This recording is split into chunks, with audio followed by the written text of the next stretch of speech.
Hello everyone, welcome back to my channel, and today we're going to be doing something a little different. Today we're going to be reacting to my building a PC video on my King Hogarth 2 channel.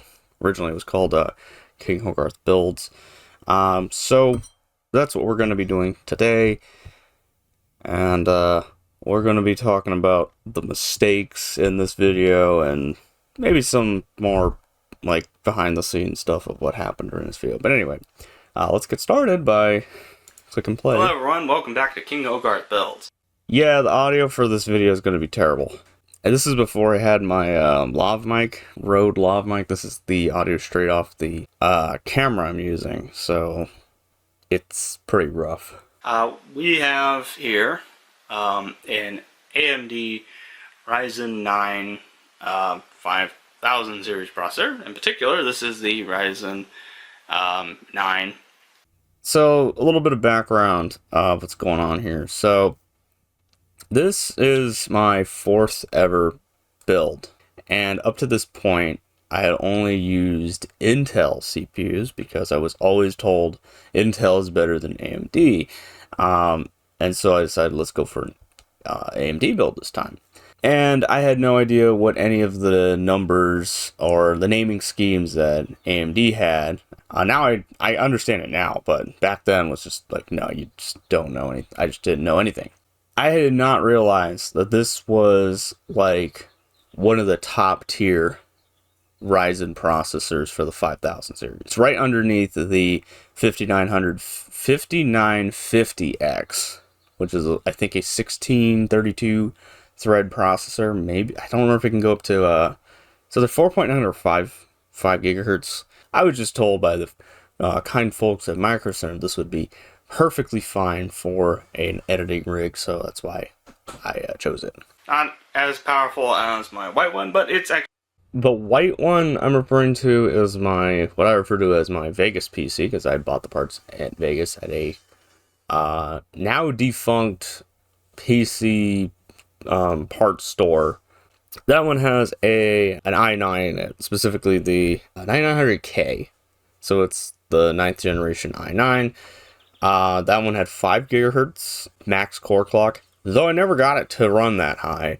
I'm an idiot thinking that the 9900K, just because it's faster, was better. This thing has, okay, the 9900K is an 8-core CPU.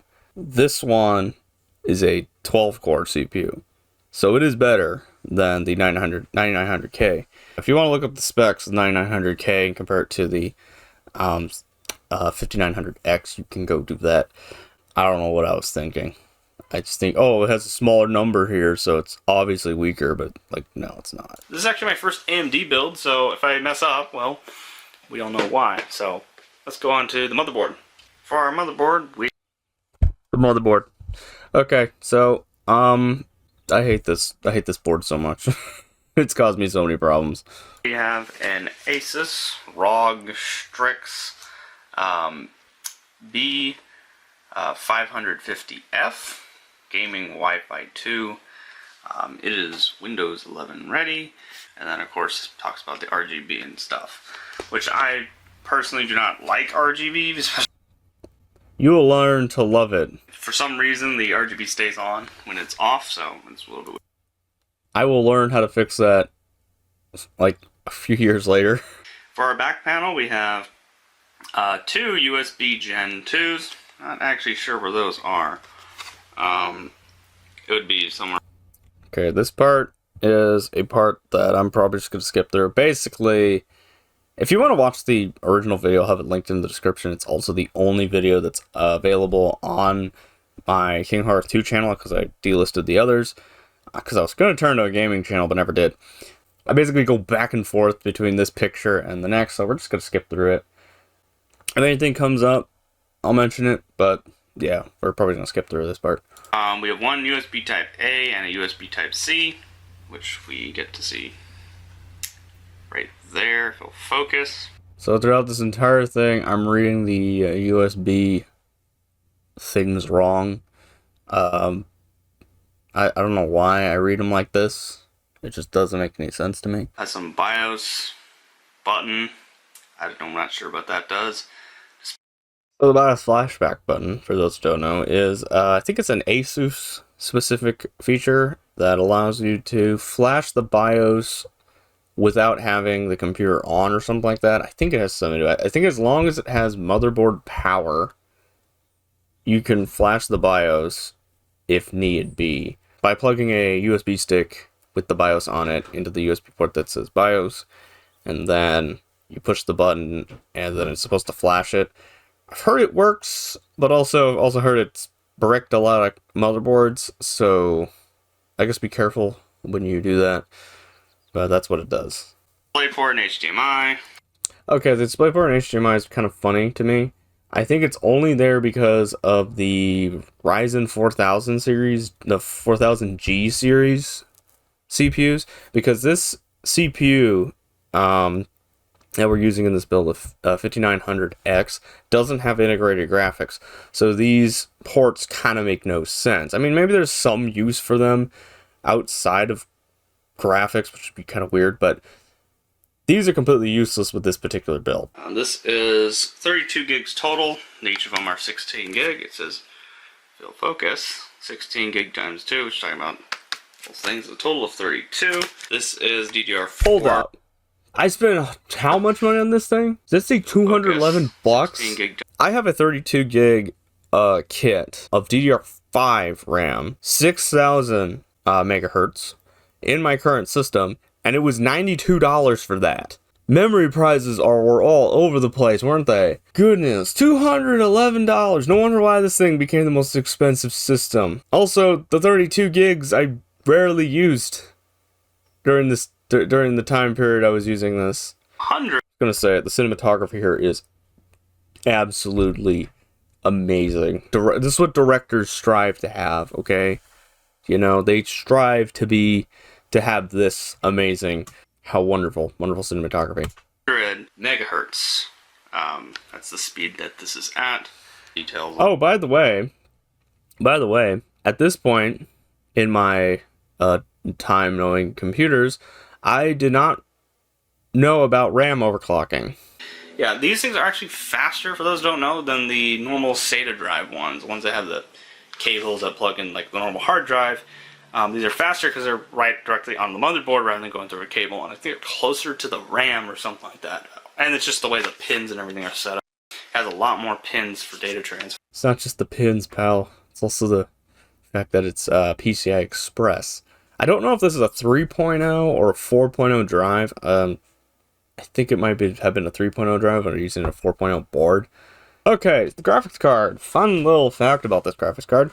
This was the last product, major product, I bought from Fry's Electronics. Now, at the time, this was the only other graphics card I had available. It was because I upgraded from this to a 3070. I thought, okay, we're just going to use this. This is probably not the wisest decision because that computer, this particular workstation, has upgraded to that 3070 when that Vegas PC was eventually retired and replaced by a really stupid build that I made. This is a 4 gig card, and the 3070 is a 8 gig card. So it would be a lot more VRAM for rendering and all that fun stuff. But this is the only reason I was using this because I just had it. I didn't want to spend money on the graphics card. This is a very used graphics card. This is a NVIDIA GeForce GTX 1650. Oh yeah, when I mean very used, I mean very used. This was in my first computer, then it got transferred to the second computer, and then it was in this one for a really long time, and then it was never used after that. I still have it. I never got rid of my graphics cards or any of my parts really, just, you know, unless they're broken, but... And this is a very just generic graphics card that you can buy. At least when I bought this thing, it was like $170 for this. It's $179. That's really what it was. It's basically the last big purchase I purchased from Fry's Electronics. I can't believe I mentioned that. I have not watched this video ever since I posted it. So this is new. It's new to me. Editing. So this was my original editing one before I purchased a 3070 this past year. That one's currently my gaming PC. And the case I have will not fit a 30. Okay, this is the dumbest thing I could have ever said. That 3070 does fit in this case. And as I mentioned before, this card was replaced by it. It was replaced by it. It does fit, and it did work, and it worked fine. Okay, I was just too stupid to take it out of my old system and plug it in. There was so much room left when that thing was in there. It was fine. It was fine. This is like one of the biggest issues I have with this build was I didn't use my 3070 because, oh, it doesn't fit. Too long of a card.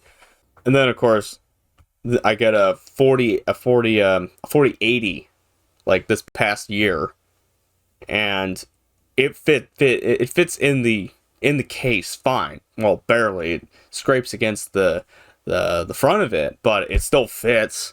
And that thing is like not twice the size, but like maybe 1/3 bigger. So for power supply, we're going to be using our... So this power supply here, the Seasonic GX 850, I had no idea that this power supply is considered, at least by the people at Micro Center, considered to be an over-spec'd power supply, as they put it.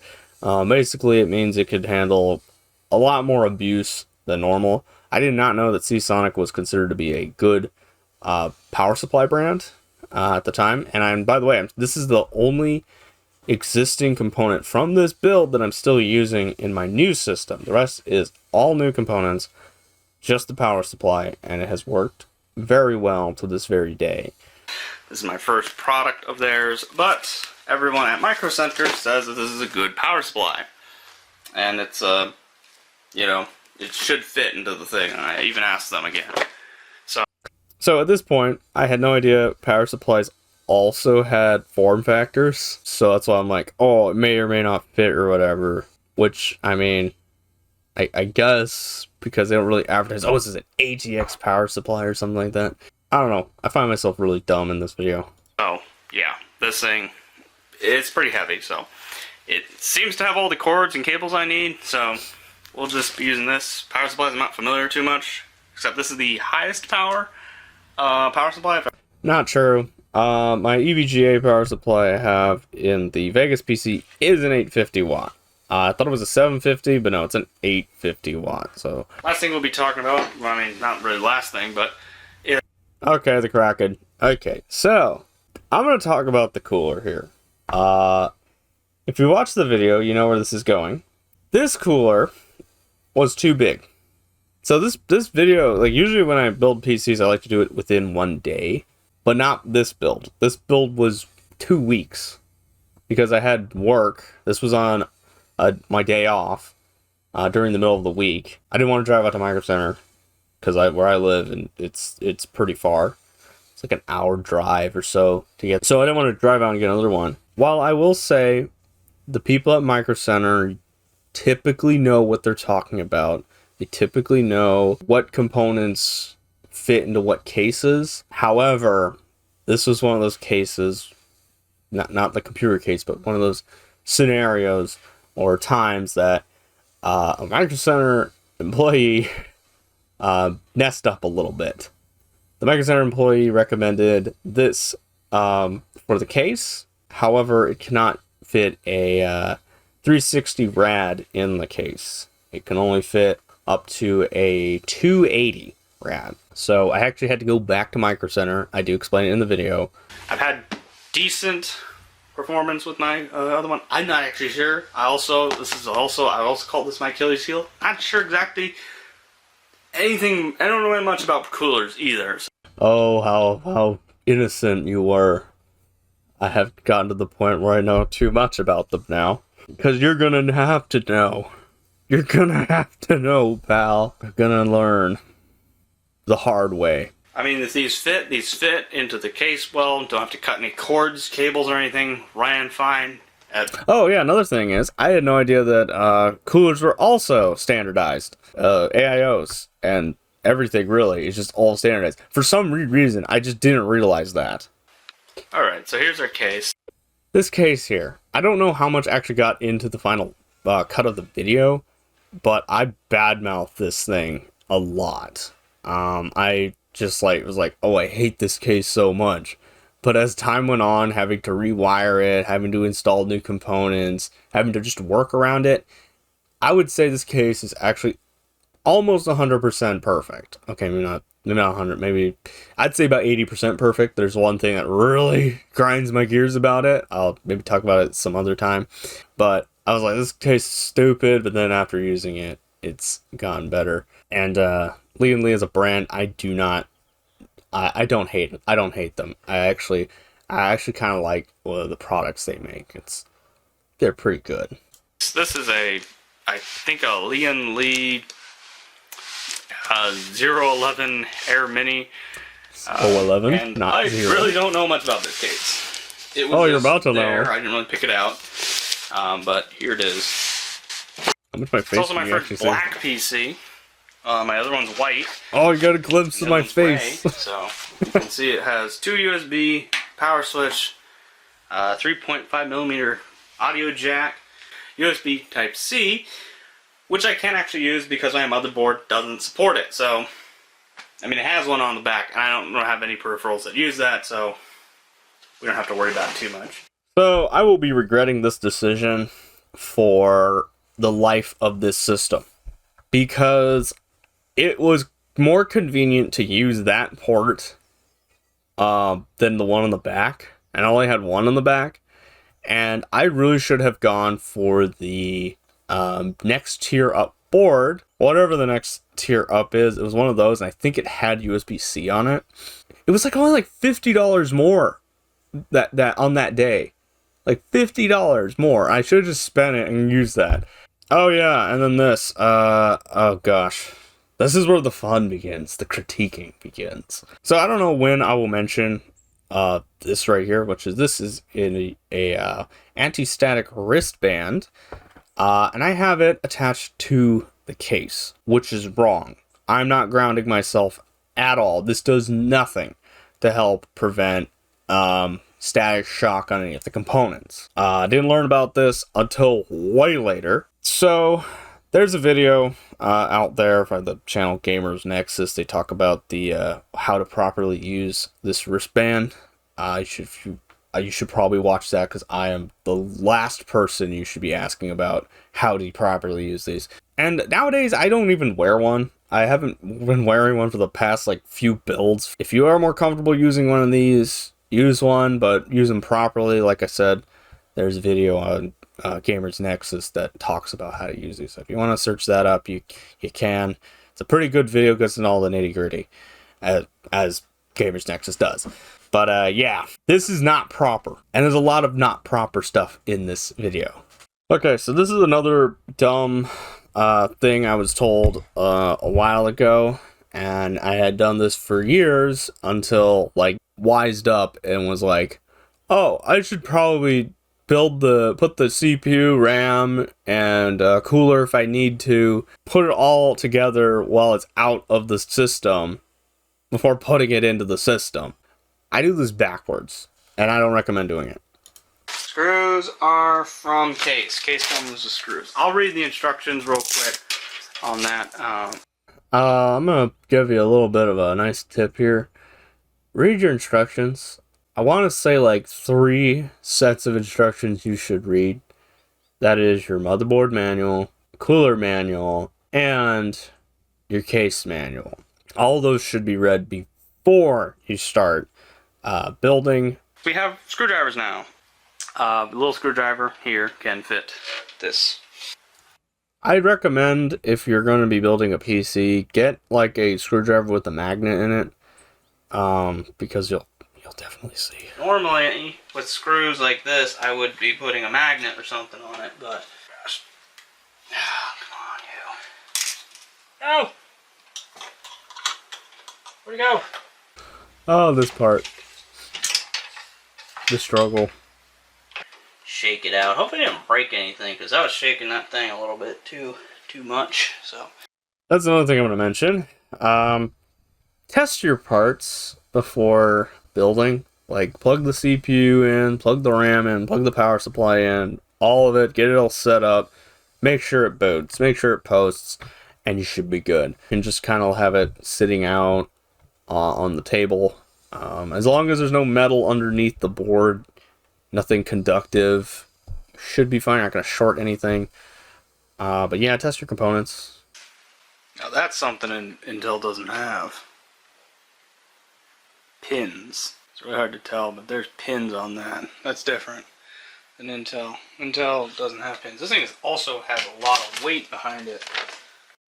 Yeah, Intel switched to LGA a long time ago. Yeah, the LGA system, which I think means land grid array. So it means land grid array. It basically means the pins are not on the CPU. They're in the socket. AM5, which came right after this, 7000 series. Yes, there's no 6000 series, there's 7000 series. Brought the LGA system to AMD. Though I think Threadripper may have been LGA. I don't really remember.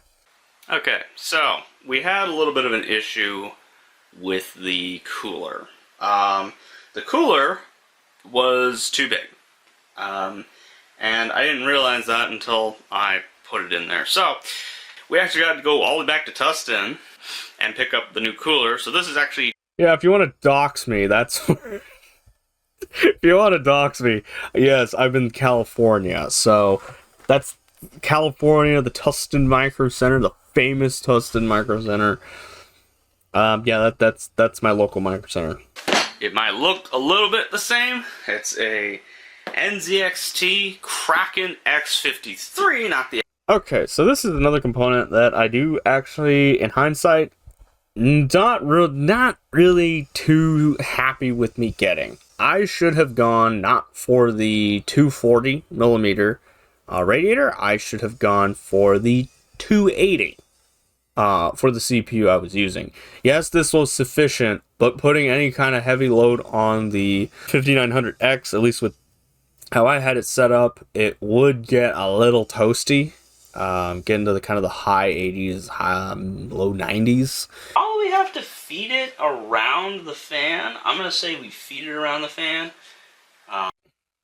Yeah, the cable management. I'm just gonna tie this to it. So right now, I'm probably just gonna put the power supply in right now. No, not the no. Right there. No. That's actually it. No. I did fix this eventually. Like a year later, 2 years later. If you're a new PC builder, in most cases allow you to do this. Route your cables behind the case.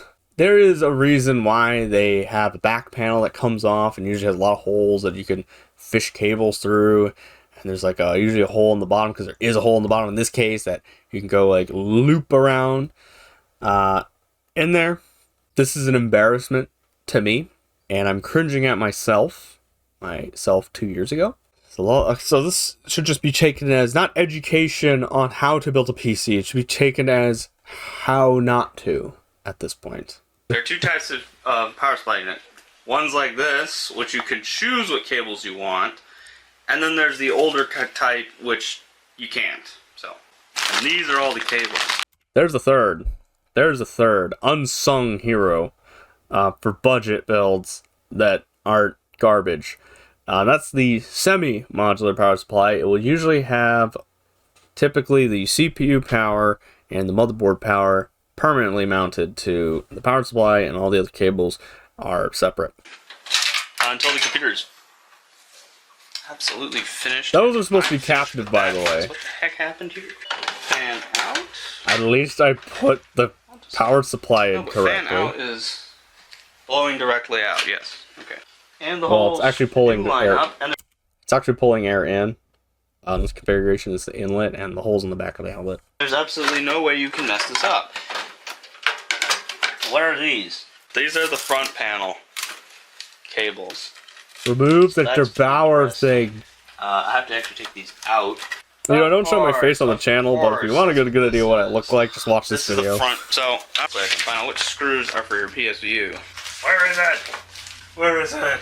Yeah, actually, where is it? Another little tip that I will say, make sure you have a lot of room on your table. Take your screws and everything and lay them out. Make sure they're in separate piles. You know, if you have your your cooler parts, and you have your case parts. If your motherboard came with any screws, put them in separate piles, but keep them kind of together, if that makes any sense. Just get rid of all the packaging, because this box here does not need to be here. And if I don't like it, I'll put it through the top. Oh, we're already running into issues here.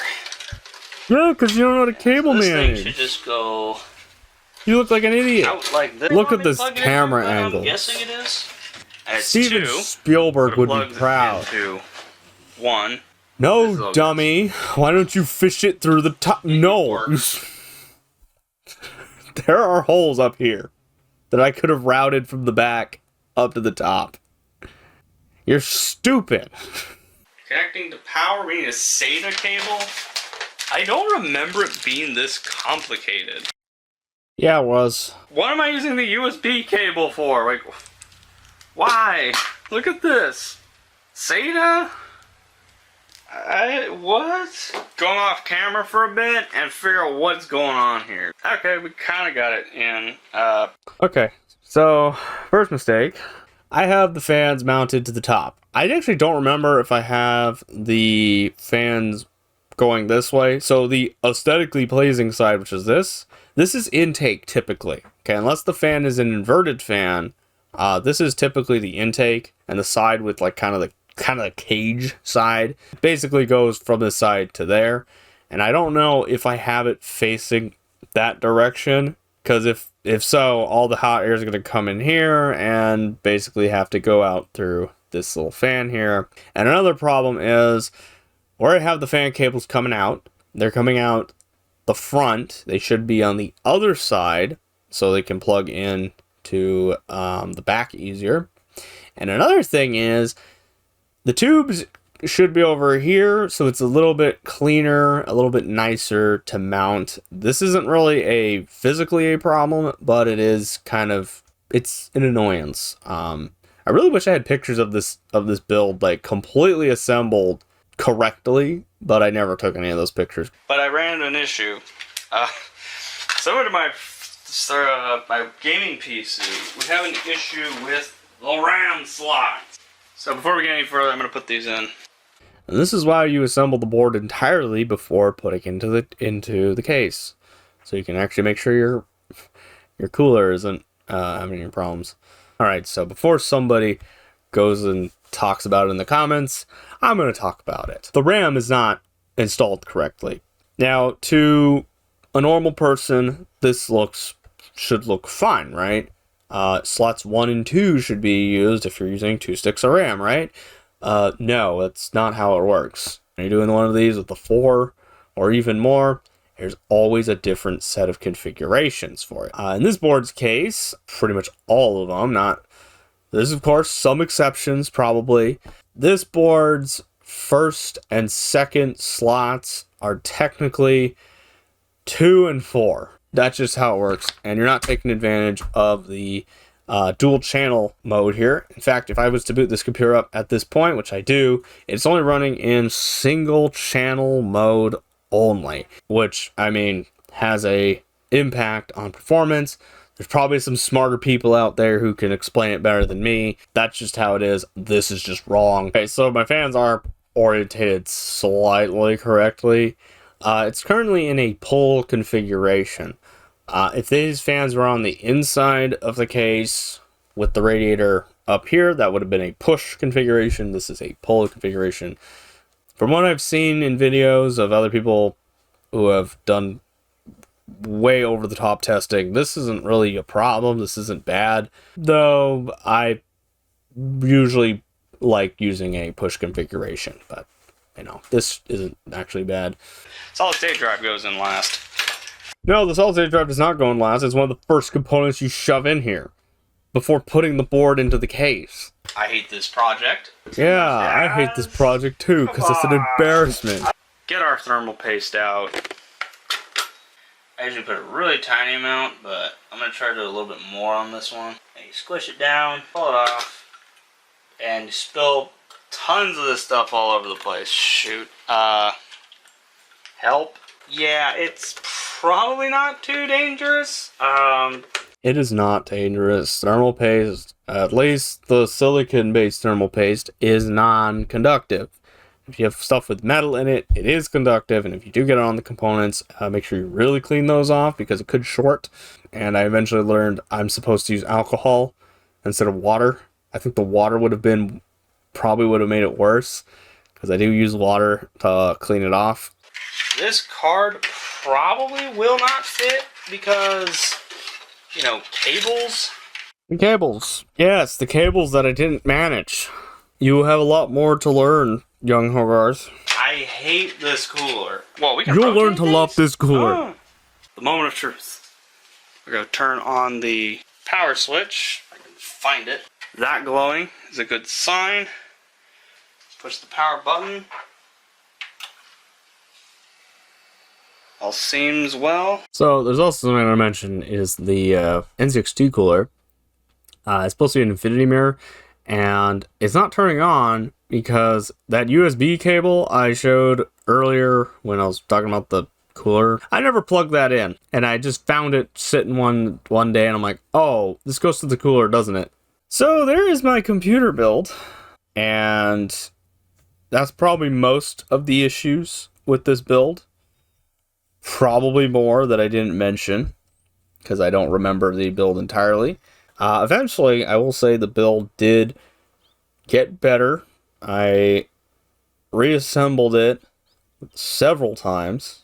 Yeah, this build is fun, and it was replaced. Yeah, hope you enjoyed this. Hope you found this video educational on what not to do. Hope you all enjoyed this video. I know it's a little different than the rest. I'll have just some random video at the end for you all to check out. Thank you all for watching, and we'll see you next time.